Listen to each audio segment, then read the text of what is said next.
İkisine bak.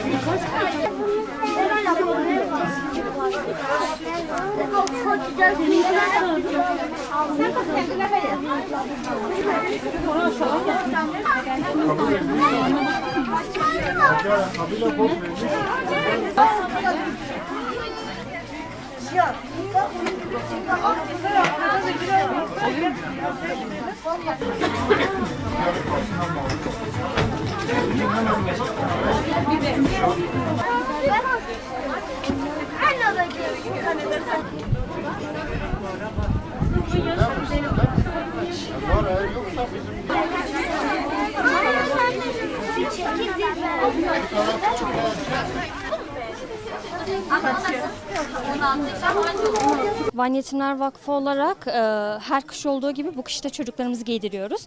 Geçen hafta bir mont kampanyamızda çocuklarımızın bedenlerini ısıttık, yüzlerindeki tebessüm olduk. Bugün de onların kışlık kıyafetlerini temin ediyoruz. Aileleri mağazaya davet ederek çocukların seçtikleri, kendi istedikleri kıyafetleri alarak onları mutlu etmeye çalıştık.